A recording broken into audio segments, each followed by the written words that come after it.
Olá, queridos, sejam muito bem-vindos ao canal e sejam muito bem-vindos à playlist Heróis da Fé. Essa playlist que foi criada para compartilhar a obra de Orlando Boyer, publicada pela CPAD, a Casa Publicadora das Assembleias de Deus, cuja tiragem corresponde à sexta impressão e data do ano de 2011. Espero que vocês sejam muito edificados com o compartilhamento dessa obra que conta a história de 20 ministros do Evangelho que foram usados de maneira extraordinária pelo Espírito de Deus para incendiar as nações com a verdadeira e genuína chama do avivamento. Disse que Martinho Lutero tinha um amigo íntimo cujo nome era Micônio. Ao ver Lutero sentado dias a fio trabalhando no serviço do mestre, Micônio ficou penalizado e disse-lhe: "Posso ajudar mais onde estou. Permanecerei aqui orando enquanto tu perseveras incansavelmente na luta."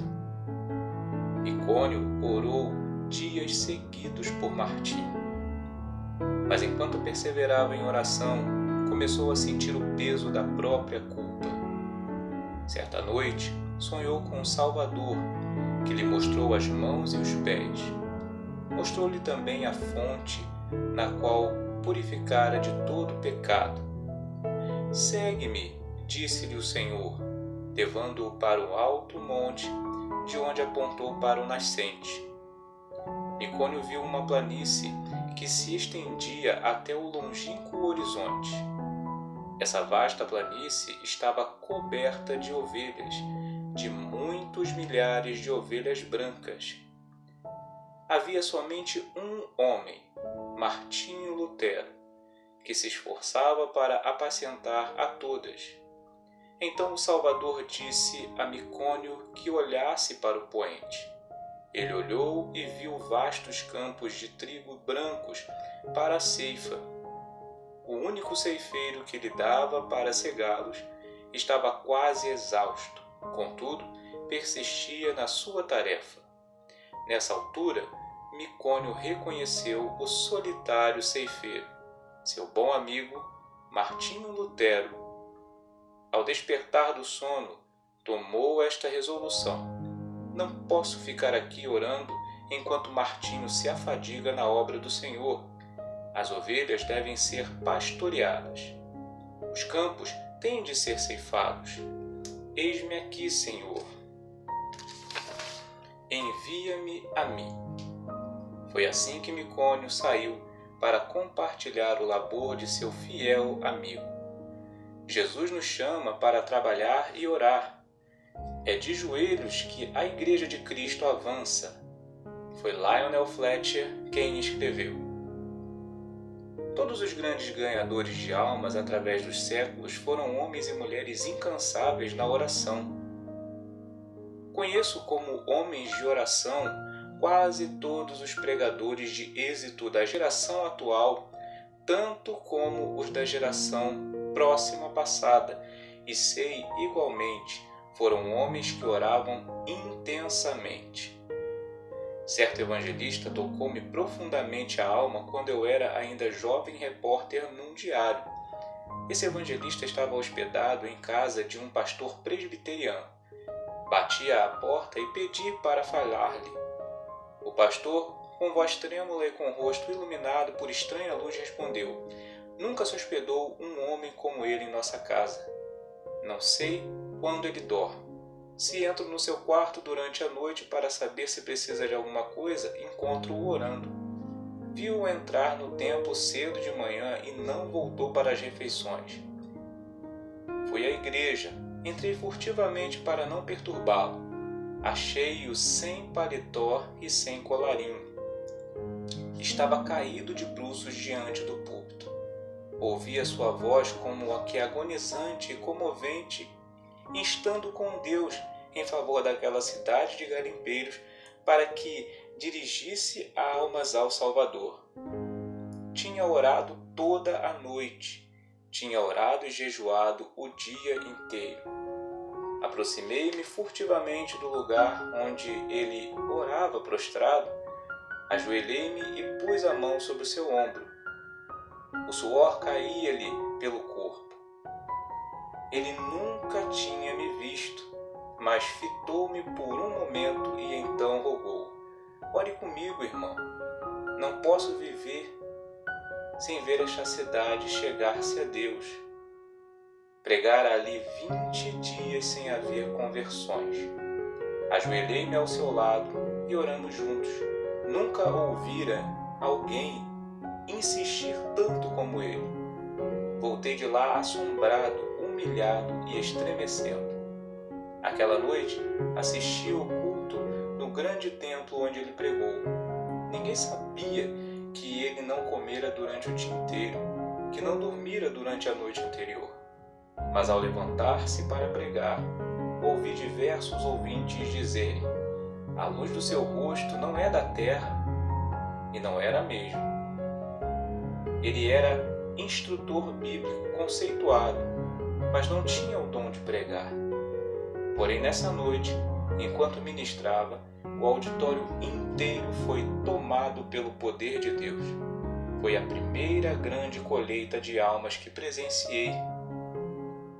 Há muitas testemunhas oculares do fato de Deus continuar a responder às orações, como no tempo de Lutero, Edwards e Judson. Transcrevemos aqui um comentário publicado em certo jornal. A irmã dele é uma crente humilde que se dedica a orar. Seu marido, pastor de uma grande igreja, foi chamado para abrir a obra do subúrbio habitado por pobres. No primeiro culto não havia nenhum ouvinte. Somente ele e ela estavam presentes. Ficaram desenganados. Era um campo dificílimo. O povo não era somente pobre, mas depravado também. A irmã Dabney viu que não havia esperança a não ser clamar ao Senhor e resolveu dedicar-se persistentemente à oração. Fez um voto a Deus que, se ele atraísse os pecadores aos cultos e os salvasse, ela se entregaria à oração e jejuaria 3 dias e 3 noites no templo, todas as semanas durante um período de 3 anos. Logo que a esposa daquele pastor angustiado começou a orar sozinha no salão de cultos, Deus começou a operar enviando pecadores a ponto de o salão ficar superlotado de ouvintes. Seu marido pediu que orasse ao Senhor para que ele lhes desse um salão maior.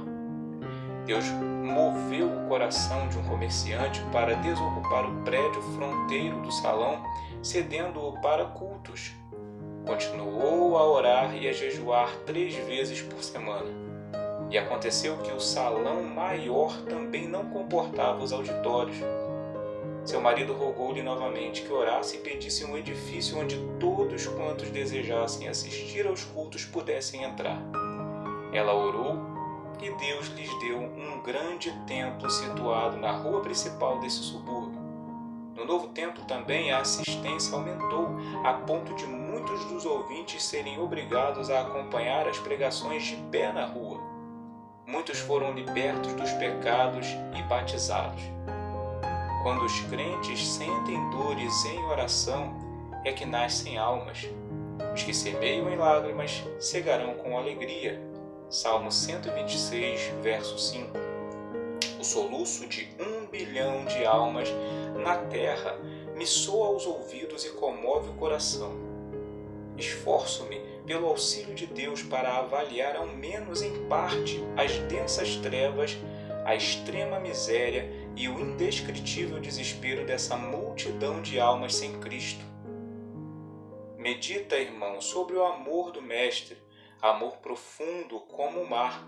Contempla o horripilante espetáculo de desespero dos povos perdidos, até não poderes censurar, até não poderes descansar, até não poderes dormir. Sentindo as necessidades dos homens que perecem sem Cristo, foi que Carlos Enwood escreveu o que lemos acima. E é por essa razão que se abrasa a alma dos heróis da Igreja de Cristo através dos séculos. Na campanha Piemonte, Napoleão dirigiu-se aos seus soldados com as seguintes palavras: ganhastes sangrentas batalhas sem caminhões, atravessastes caudalosos rios sem pontes, incríveis distâncias descalços, acampastes inúmeras vezes sem coisa alguma para comer, tudo graças à vossa audaciosa perseverança. Mas, guerreiros, é como se não tivéssemos feito coisa alguma, pois resta ainda muito para alcançarmos. Guerreiros da causa santa, nós podemos dizer o mesmo. É como se não tivéssemos feito coisa alguma. A audaciosa perseverança é-nos ainda indispensável. Há mais almas para salvar atualmente do que no tempo de Miller, de Livingstone, de Peyton, de Spurgeon e de Moody. Ai de mim se não anunciar o Evangelho, disse Paulo na primeira epístola escrita aos Coríntios, capítulo 9, versículo 16. Não podemos tapar os ouvidos espirituais para não ouvir o choro e o suspiro das atuais 6 bilhões de almas na Terra que não conhecem o caminho para o lar celestial.